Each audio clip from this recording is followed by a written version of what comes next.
Thanks for joining another episode of It's All Interventional. Today we're going to cover the saga, the crazy saga, of pulmonary embolectomy and thrombectomy. We're going to look at how things were or were not paid and how things will or will not be paid in the future. Please stick around.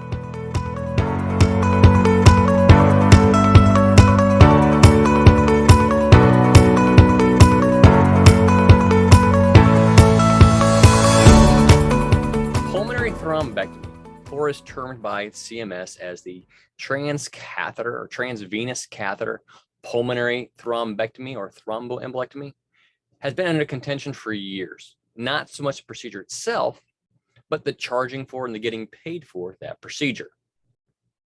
You'd think that since it's the pulmonary arteries being treated, we'd just charge the CPT code 37184, which states primary percutaneous transluminal mechanical thrombectomy, non-coronary, non-intracranial, arterial or arterial bypass graft, including fluoroscopic guidance and intraprocedural pharmacological thrombolytic injection or injections, initial vessel.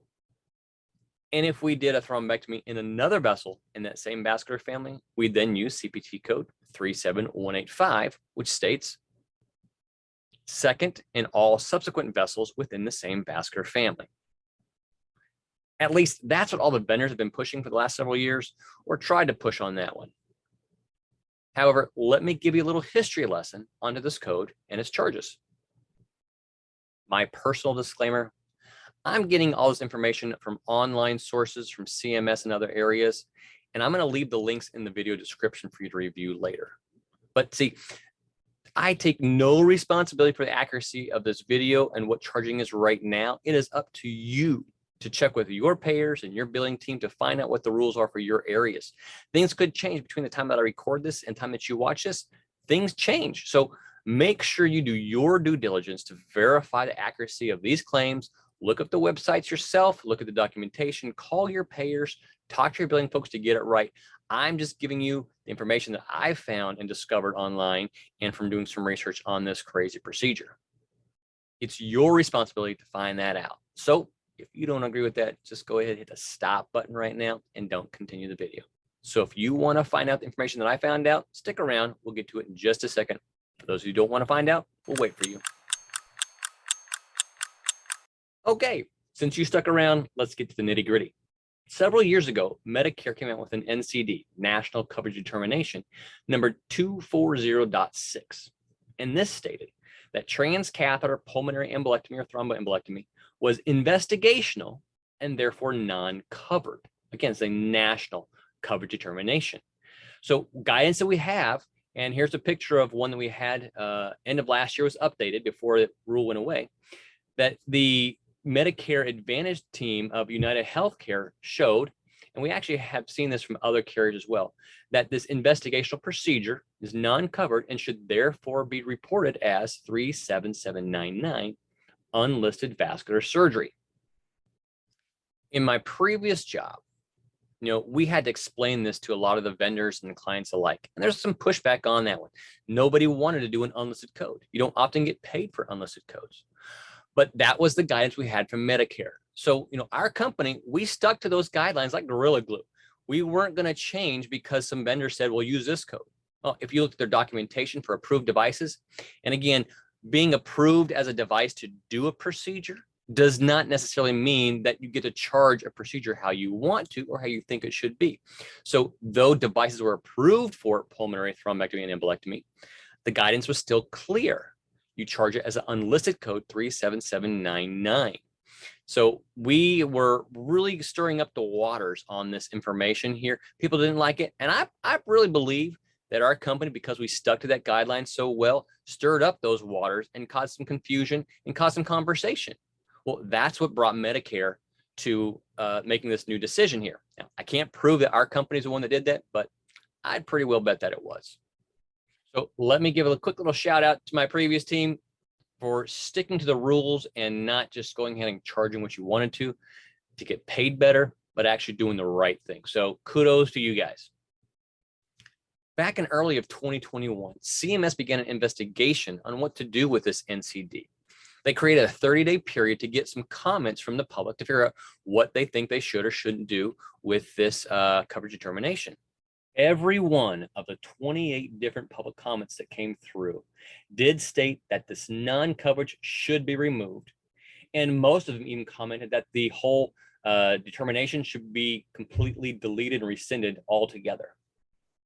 These comments came from the likes of the American College of Cardiology, Advanced Medical Technology Association, American Heart Association, American Stroke Association, Ascension, Medical Device Manufacturers Association, National Blood Clot Alliance, Pulmonary Embolism Response Team, Society of Cardiovascular Angiography and Interventions, Society of Interventional Radiology, Society of Vascular Medicine, Society of Vascular Surgeons, and the American Venous Forum. Well, this really got the ball rolling. And 90 days later, back in August of 2021, CMS put out a proposed decision and gave another 30-day period for public comments. This generated 43 more comments, 41 of which still concurred that the experimental coverage or non-coverage should be removed and that NCD should be rescinded altogether. There are only 2 dissenters that wanted that the pulmonary embolectomy remain experimental. Well, we got success, right? No. There is a lot of misunderstanding in this decision that CMS made for this NCD. Well, it wasn't that they gave blanket coverage for pulmonary thrombectomy and embolectomy. It's that the blanket non-coverage was removed. So instead of having national coverage determination on this procedure, instead, CMS sent back to the Medicare administration contractors, or the MACs, the ability to decide whether or not they would cover it. So it's not that the NCD removal made national ability to cover the procedure, but they said that each of the MACs could go ahead and decide for themselves how and if they would cover pulmonary thrombectomy. So now each of the MACs could determine for themselves how they do the coverage. So maybe Noridian out in West US could decide to cover the pulmonary thrombectomy, but Palmetto out in the East might decide not to. Now, this is highly unlikely, but just to tell you, these are things that could go on here because it's now the MACs deciding, not national coverage deciding. Back to the history lesson. So now it's October of 2021. CMS has officially declared that the NCD 240.6 will be rescinded, but not officially until January of 2022. We all, yay! Don't get too excited yet. That was only the national coverage being removed so that we have ability to decide coverage, but there's no directive of how to charge for it. Just saying it's no longer not covered on a national determination. So now what? Fast forward now to May of 2022. There's an article putting out by Noridian. It's article A59048 that reads, Noridian is providing coding clarification and advice for reporting percutaneous mechanical removal of venous thrombus embolized to the central cardiopulmonary circulation, including the right heart and central pulmonary vessels. Now, Noridian is one of the Medicare administrative contractors, so we've got something concrete to go on now. But wait a minute, did I read that right? Did that say venous thrombus? Aren't we in the pulmonary arteries, not the pulmonary veins?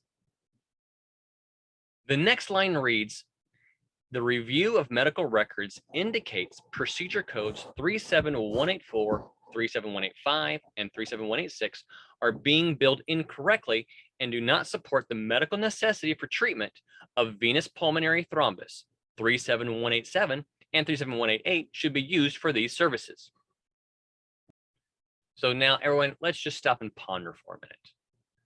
The codes for arterial thrombectomy for removing thrombus in the pulmonary arteries does not meet medical necessity for removing venous thrombus. To that I'd say, here, I would agree 100%. We need to dig a little bit deeper here. So the idea of this clarification is not so much of where we're doing the thrombectomy, but what is being thrombectomized. Pulmonary thrombus is generally come from the deep vein thrombosis of the legs. You got vein thrombus that travels north towards the lungs, through the heart, in the pulmonary artery. So it's the origination of venous thrombus that's being classified, not the destination of pulmonary artery thrombus, pulmonary embolus. So even though the location anatomically is arterial, the whole idea is it's vein thrombosis that traveled, and we're removing vein thrombus, just happens to lie in the pulmonary arteries. I guess you can consider also that we're going to access the veins, jugular or femoral or wherever else. We're going to the vein system to get into the pulmonary arteries. So maybe there's some clinical in this as well. But the idea of the charges that are appropriate are being defined based upon the origin of the clot itself, not the destination of the clot when it's retrieved. So you might be thinking this is completely out of norm. I mean, we don't change the arterial thrombectomy when you get a clot out of the head or the legs that have come from the heart. It's just the way that it is right now. So why would we classify this as being different? And to that, I'd say, great question. I don't know. Don't shoot the messenger. This is just what Noridian is saying now. So this article continues with, this procedure is most commonly reported for suction thrombectomy of the thrombus or embolus, in addition to the injection of thrombolytic agents under fluoroscopic guidance as the initial treatment for pulmonary embolus causing cardiac strain and hypoxia. To me, this means you're going to charge 37187 for suction or mechanical thrombectomy in the first vessel of the pulmonary vascular bed, and 37188 for any subsequent procedure of those vascular beds. Both codes 37187 and 37188 say vein or veins in the description, meaning if you take clot out of more than one vein of the right lung, it's still reported only once for the entire vascular bed of that right lung. However, if you do a bilateral procedure, then we're given guidance also to use the 50 modifier, the bilateral modifier, to indicate that we had treated two different vascular beds on right and left side, being right and left lungs would be the 37187-50 for the first treatment, and a subsequent treatment would be 37188-50 if, again, both right and left lungs were treated at the same time. In both these codes include a pharmacological agent if utilized during the procedure, so don't go ahead and try to charge a TPA injection as well. It's part of your procedure. But there's still one more level of requirements to get paid for this procedure. Now, anybody can have a pulmonary thrombectomy done. That's great, but there is a caveat of medical necessity. Of course, medical necessity should be required before anything is done, or it could be done, or will be done, or has been done, and before you get paid for it as well. Medical necessity is an indicator of whether or not you can and should charge the 37187 or 37188 code. ICD-10 diagnosis codes, which fall in the range of I26.0X, do qualify as medical necessity according to this determination from Noridian. However, the codes of I26.9 do not, unless they have substantial documentation of compromise to the cardiopulmonary status and is requested and approved by those MACs. Notwithstanding, this does not go into effect until July 9 of 2022. So save the date. However, if you are not getting paid by Noridian, you need to talk with your contractors to find out what their determination is on this new coverage option. The bottom line here is National Coverage Determination 240.6 that stated catheter pulmonary thromboembolectomy is an experimental non-covered procedure has been rescinded and is no longer in effect. And based on the MAC Noridian, the codes 37184, 37185, and 37186 are not appropriate for reporting for pulmonary thrombectomy on these procedures. Instead, we should use 37187 for the initial venous procedure and 37188 for subsequent venous procedures. Of course, you can use the 50 modifier for bilateral procedures. Use of diagnosis codes within the I26.0X range will be required to show medical necessity for these procedures. Any procedure performed and charged between October of 2021 and July 9 of 2022 is anyone's guess on how it will be treated. If you have any denials, I'd reach out to your payers as soon as possible to get clarification and guidance on what you should be doing with those procedures. Now, keep in mind, these are Medicare payers, not commercial payers. Now, most commercial payers will follow suit with Medicare, but not always. Sometimes they have some of their own guidelines. So I would also reach out to your commercial payers right away and find out what their guidance and recommendations are for reporting pulmonary thrombectomy in your facility. Following this saga over the last several years has been interesting to say the least. And if you've been caught up in the drama as well, I hope this has helped you understand a little bit better about pulmonary thrombectomy. If this has been helpful to you, please hit that like button. If you think it might help somebody else, hit the like button as well. Also, I really ask if you hit the subscribe. The more subscribers we have, the more folks this will reach. If you have any questions or comments, please leave them below. Special Scott. All right, I gotta go for now, but I'll see you next time, and it's all interventional.